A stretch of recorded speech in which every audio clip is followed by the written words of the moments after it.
pakai video? Iya, soalnya harus deklarasinya harus ada dokumentasi. Oh gitu. Gak apa-apa kan ya? Apa?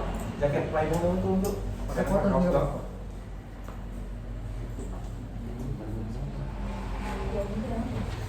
Ini aja, pakai aja. Ya, sok.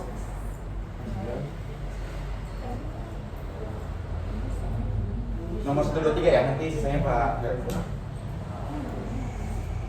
Siap.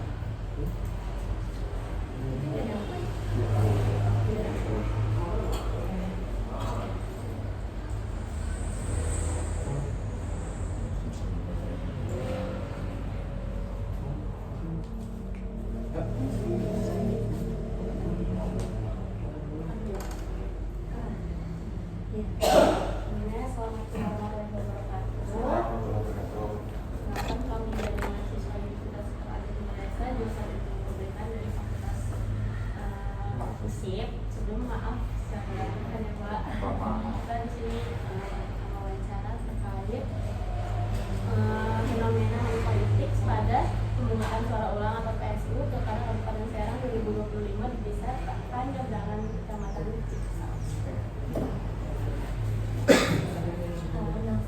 Ya, sama jawab Pak. Buat pertanyaan pertama nih, secara umum gimana sih cara Bawaslu itu menjaga supaya pemilihan umum di Kabupaten Serang itu berjalan jujur dan adil di semua kecamatan dan desa?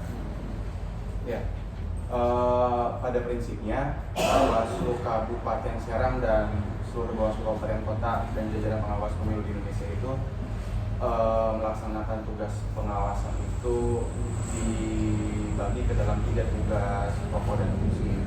Pertama, melaksanakan tugas pencegahan. Pencegahan ini meliputi mencegah terjadinya pelanggaran, mencegah terjadinya sengketa proses dan juga sengketa hasil.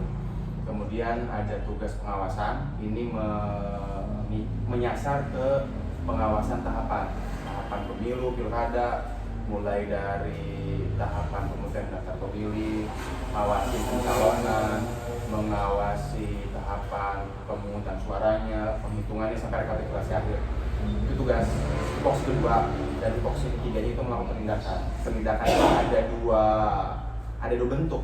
Pertama itu menangani pelanggaran, dugaan pelanggaran. Yang kedua menyelesaikan permohonan sengketa proses. Karena kalau sengketa hasil yang nyelesain di Mahkamah Konstitusi. Kalau kita soal proses, sengketa proses, 3 tupoksi itu yang kita laksanakan untuk memastikan pilkada pemilu itu berjalan dengan luber dan jurdil tadi. Jadi kalau ditanya bagaimana secara umum ya kami melaksanakan 3 tugas tadi, pencegahan, pengawasan, dan juga penindakan. Gitu. Yang kedua, selama mengawasi pemilu itu pelanggaran apa yang paling sering terjadi di lapangan? Dan biasanya gimana sih cara Bawaslu itu tahu kalau ada pelanggaran di lapangan? Kita mulai dari jenis pelanggaran yang ada di pemilu dan pilkada itu. Pertama ada jenis pelanggaran namanya pelanggaran administratif. Pelanggaran administratif ini pelanggaran terhadap tata cara dan prosedur. Soal contoh, misalkan soal daftar pemilih, prosedurnya itu ketika pernah ngalamin nggak di rumah masing-masing ada pantali petugas yang datang kayak petugas sensus, mereka nyoplit. Tahu nggak istilah coplit? Pencocokan dan penelitian. Jadi mereka tuh meneliti daftar pemilih, terus secara faktual ya datang ke rumah warga langsung ditanya soal kesesuaian data dan lain-lain. Nah, misalkan di tahapan itu, di aturan itu petugas coklit dalam hal ini itu PPDP atau Pantali itu harus datang ke rumah-rumah warga langsung. Jadi nggak boleh cuma ke Pak RT nanya, Pak ini masih hidup nggak? Pak nama ini benar nggak di sini? Nggak cuma begitu, tapi secara aturan mereka harus langsung turun ke lapangan, ke rumah warga. Nah, kalau ada Pantali atau petugas yang tidak datang langsung ke rumah, itu masuk ke dalam jenis pelanggaran administratif. Itu pertama. Kedua, ada jenis pelanggaran pidana. Kalau pidana ini, ya tadi contohnya soal money politik yang teman-teman angkat ini, itu salah satu contoh tindak pidana di pemilu ataupun pemilihan. Yang ketiga, ada pelanggaran etik. Nah, pelanggaran etik ini menyasar ke penyelenggara pemilu.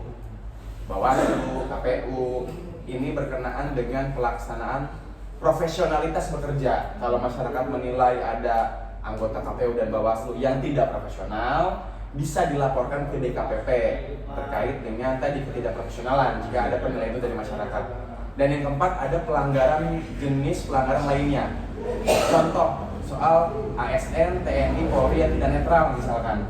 Nah ini masuk ke kategori jenis pelanggaran lainnya. Dari 4 pelanggaran ini, Bawaslu melihat di pemilu 2019, pemilu pilkada 2020, pilkada 2024, dan terakhir itu PSU ya kemarin ya. Tren pelanggarannya memang ada di administratif, soal pelanggaran administratif, soal pelanggaran tata cara dan prosedur. Nah ini menyasarnya ke siapa? Menyasarnya ke KPU dan jajaran. Kalau di RI kan KPU RI, di provinsi KPU provinsi, di kabupaten kota, kabupaten kota, ke kecamatan ada BPK, ke desanya ada BPS, sampai ke TPS-nya ada KTPS. Notabene yang sering terjadi memang kesalahan prosedur tadi. Cuma di luar itu, teman-teman juga bisa akses di digital, di pemerintah dan lain-lain. Di Kabupaten Serang pernah terjadi tindak pidana berupa money politik yang hari ini diangkat. Terus netralitas ASN, pelanggaran juga pernah terjadi di pilkada 2020, di pilkada 2024 kami pernah menangani itu. Tapi kalau untuk bicara tren, rata-rata memang yang berulang dari pemilu dan pemilihan tiap periode itu memang pelanggaran administratif gitu. Berarti yang paling sering itu pelanggaran administratif trennya. Khusus untuk pemilihan suara ulang di desa penyeberangan itu gimana sih cara Bawaslu ngawasinnya gitu? Apakah pengawasannya beda kalau dari pemungutan suara pertama ke pemungutan suara ulang itu? Apa pengawasannya beda? Ya. Perbedaan cara mengawasi antara pilkada 2024 dengan PSU kemarin, perbedaannya kita lakukan secara menyeluruh, tidak spesifik hanya di Penyeberangan ya. Tapi memang untuk di seluruh kecamatan, seluruh desa dan seluruh TPS. Karena putusan MK itu secara khusus menyebutkan soal netralitas kepala desa, salah satu yang kita ekstrakkan pengawasannya adalah soal pengawasan netralitas kepala desa. Itu yang kita coba lebih tingkatkan karena secara khusus dimention langsung di putusan MK. Selebihnya memang yang kita awasi sama seperti dengan pilkada 2024, metodenya sama, hanya memang intensitasnya lebih tinggi. Kalau misalkan di pilkada reguler itu kita ada di titik 70, di PSU kemarin kita ada di titik 80 dan 90 untuk intensitasnya ya, atensi kita dalam mengawasi PSU kemarin. Cuman memang pembedanya bukan hanya untuk Penyeberangan, tapi untuk semua desa, untuk semua kecamatan, dan kita mengatensi betul seluruh isi putusan MK yang menyatakan bahwa harus ada PSU, dan yang dimention adalah soal netralitas kepala desa. Itu yang kita coba tingkatkan atensinya. Caranya dengan salah satunya adalah meningkatkan pencegahan. Kita secara khusus bikin sosialisasi untuk kepala desa dan juga ASN TNI Polri di PSU kemarin, dan kita minta mereka untuk membuat dan menandatangani pernyataan untuk menjaga netralitas. Itu salah satu upaya kita mengatensi betul persoalan netralitas kepala desa kemarin gitu. Salah satu bentuknya itu sosialisasi. Salah satu bentuk pencegahannya adalah sosialisasi. Karena dari 3 core tadi, pencegahan, pengawasan, dan penindakan, yang kita lebih dahulukan adalah pencegahan. Untuk pengawasan itu menyasar ke pelaksanaan tahapan yang berjalan. Kita langsung turun untuk pengawasan ya, ngawasin pemungutan suaranya, ngawasin penghitungan dan lain-lainnya. Itu melengkapi tahapan. Ketika memang ada dugaan pelanggaran terjadi, kita tindak. Gitu. Metodenya sama, hanya intensitasnya kita lebih tinggi gitu di PSU kemarin. Untuk pertanyaan selanjutnya nanti Pak Toifur yang menjawab. Untuk yang spesifik soal Penyeberangan ya. Secara umum tadi kalau yang soal pengawasannya seperti yang saya jelaskan tadi. Pokoknya kalau bicara soal Bawaslu ngapain itu memang ada di 3 poin tadi, pencegahan, pengawasan, dan penindakan. Yang kita dorong di awal itu pencegahan, sosialisasi, kemudian ini sosialisasi itu baik yang tetap muka, sosial media, dan lain-lain ya. Ngasih imbauan, surat imbauan ke semua instansi, stakeholder, kita kasih suratin supaya menjaga netralitas, supaya ikut turut serta mengawasi. Untuk pengawasannya melekat di tahapan, dan non tahapan kita juga ngawasin tindak gerak-gerik kepala desa, ASN, TNI, Polri supaya netral. Untuk penindakan ya kita menindak ada 2 pintu. Pertama, jika kita menemukan langsung, itu namanya temuan. Kedua, jika ada laporan dari masyarakat, itu yang kita tindak. Prosedurnya sesuai sama Perbawaslu 8 2020 dalam penanganan pelanggaran. Itu secara umum ya, kayak gitu. Nanti spesifiknya Pak Driver yang menjelaskan. Tidak, Gimana? penindakan dari melihat langsung ada laporan. Kalau ada laporan selanjutnya apa gitu? Ini, kalau laporan itu misal teman-teman menemukan dugaan pelanggaran politik uang misalkan di lapangan, membuat laporan datang ke Bawaslu, membuat laporan secara resmi. Selama syarat material dan formil laporan teman-teman itu terpenuhi, syarat material formil itu misal uraian peristiwanya jelas, terus bukti yang disampaikan dengan uraian peristiwanya relevan. Jangan sampai teman-teman melapor ini politik uang, tapi bukti yang teman-teman bawa tidak mendukung laporan itu, gitu. Karena kan prinsip di hukum itu siapa yang mendalilkan, berarti dia harus membuktikan. Jadi kalau ada yang laporan, ya orang tersebut yang perlu membawa bukti awal. Meskipun selebihnya nanti Bawaslu juga turut aktif untuk mencari apakah betul peristiwa itu terjadi atau tidak. Cuman beban pembuktian tetap ada di pelapor. Balik lagi tadi, ketika laporan syarat formilnya harus terpenuhi, syarat material harus terpenuhi. Ketika semua ini terpenuhi, nanti akan diregister oleh Bawaslu. Setelah diregister, Bawaslu akan menangani lewat metode kajian. Kajian yang dilakukan Bawaslu itu salah satunya nanti manggil tuh orang-orang yang berkaitan dengan peristiwa tersebut. Misal teman-teman melihat ada KD, sudah RT, RW, teman-teman tulis di laporan itu, kami akan panggil yang bersangkutan. Pun dengan orang-orang yang tidak teman-teman cantumkan di situ, Bawaslu pun akan menilai siapa yang harus dipanggil untuk kita klarifikasi. Setelah itu ada prosedur. Ketika di Bawaslu ini memenuhi unsur dugaan pelanggaran, kita ada prosedur untuk menangani pidana. Kan kalau mengenai politik masih pidana pemilihan. Kalau pidana itu harus dibawa lagi ke yang namanya sentra gakumdu. Sentra gakumdu itu terdiri dari Bawaslu, polisi, jaksa. Singkatnya gini, kalau kajian Bawaslu mengatakan ini oke, tapi kata polisi dan jaksa ini tidak memenuhi unsur pidana, maka ini tidak bisa ditindaklanjuti. Tapi ketika 3 unsur ini bilang, oh iya ini terbukti memenuhi unsur tindak pidana pemilihan politik uang, maka selanjutnya akan diproses. Kita akan kita akan buat laporan ke kepolisian, dari polisi ke jaksa, dari jaksa ke pengadilan. Disitulah proses hukumnya berjalan.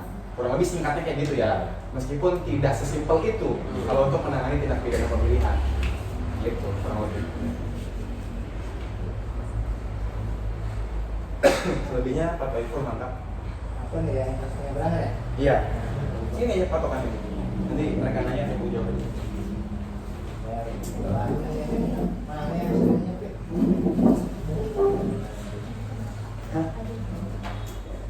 Permukaan aja, permukaan.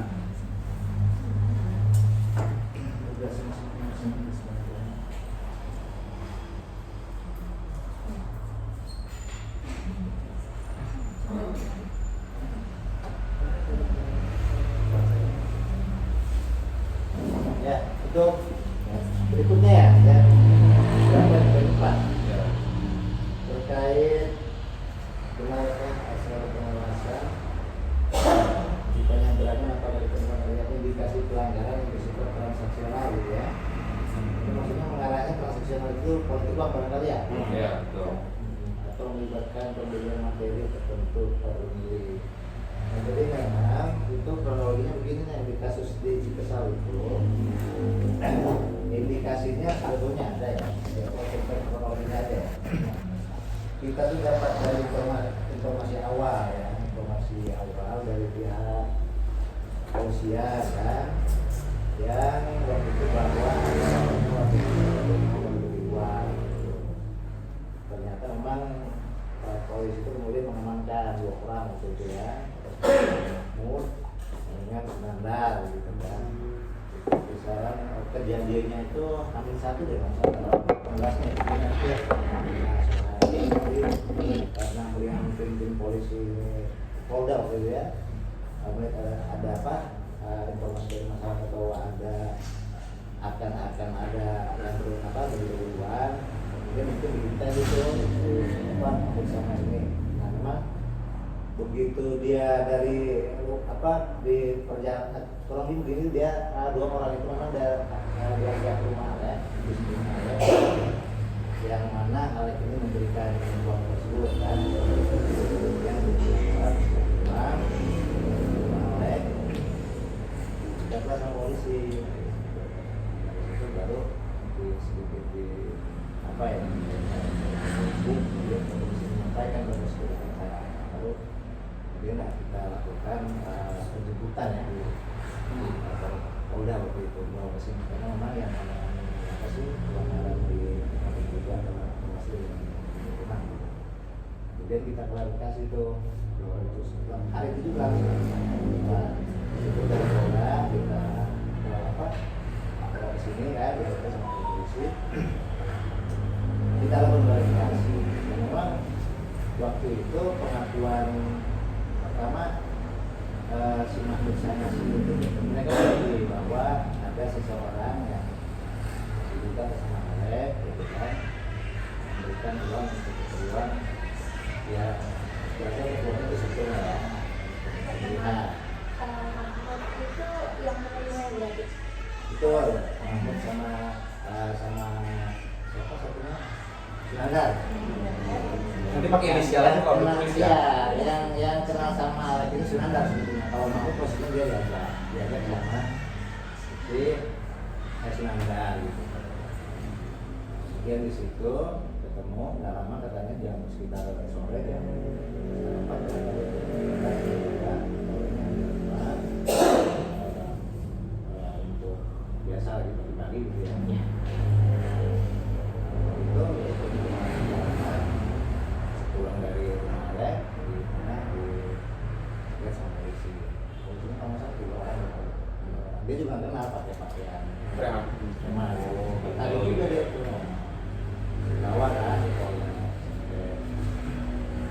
Terus itu lama juga dia di Polda itu sampai jam berapa gitu tuh? Kesini tuh jam 10 Jam 10 ya. malam di sini tuh. Bersamaan di beberapa tempat yang lain juga gitu.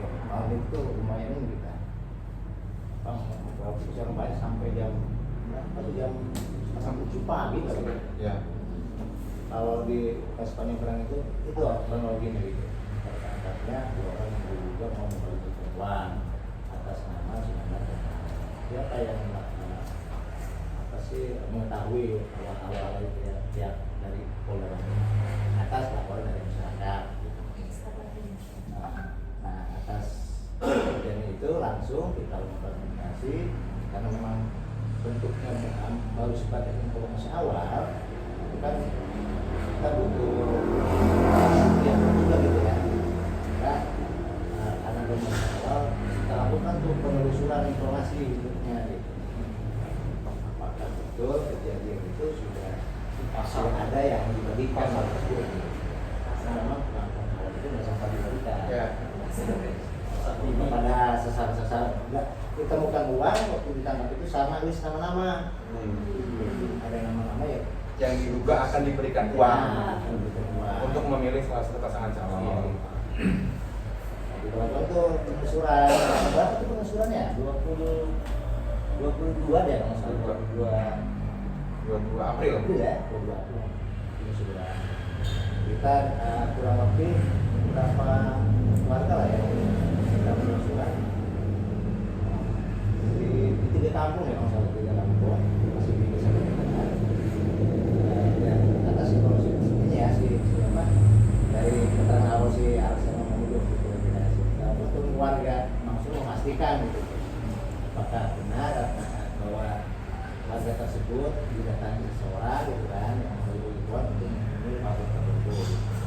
Ternyata hasilnya memang rata-rata nggak ada yang sampai didatangin sama yang namanya siapa Alek atau itu gitu ya. Belum sempat dibagikan. Sempat dibagikan karena memang kan gitu. Langsung ketangkep. Nah ada satu orang yang mengaku itu pun dia hanya meminta KTP dan ngasih apa, dan menjadikan atau kasih uang itu enggak sih, ada resmi hati itu. Lainnya malah nggak tahu kan yang datang gitu. Intinya makanya nggak naik juga kami ya, kita nggak tahu karena memang harus itu, maka diteruskan ya misalnya ke apa sih tahap berikutnya gitu ya, jika itu dikasih besar gitu. Karena gini teman-teman, abang kepo, takutnya di persepsi teman-teman ngegantung. Ini kan yang kategorikan yang ini temuan. Kalau yang saya jelaskan kan laporan. Di temuan itu, ini belum masuk ke prosedur penanganan pelanggaran. Kita baru dapat informasi ada orang ditangkap sama polisi, bawa duit, diduga buat dibagi-bagiin. Terus karena kewenangan menanganinya itu adalah di Bawaslu, jadi kita jemput ke Polda, dibawa ke sini, kita dijelasin ke Ipung dari jam 10 malam kita sampai jam 7 sampai jam 8 pagi gitu, kita mintain keterangan. Kita pengen tahu bagaimana kronologis dari orang-orang yang ditangkap itu, ngasih keterangan. Nah, untuk bisa dijadikan temuan, kita butuh informasi lanjutan. Yang datang untuk penyeberangan nih, Pak Polipur. Kita telusuri lagi ke sana. Dari hasil penelusuran, ternyata warga yang kita datangi mengaku belum menerima atau tidak menerima apapun dari yang bersangkutan. Dan belum ada orang yang mengatakan gitu. Kemudian ini kita register. Karena untuk syarat formil dan materialnya sudah terpenuhi. Cuman ketika ditangani di pasal di Undang-Undang Pilkada itu kan soal money politik, di situ memberikan uang atau materi lainnya. Yang namanya memberikan tidak cukup ketika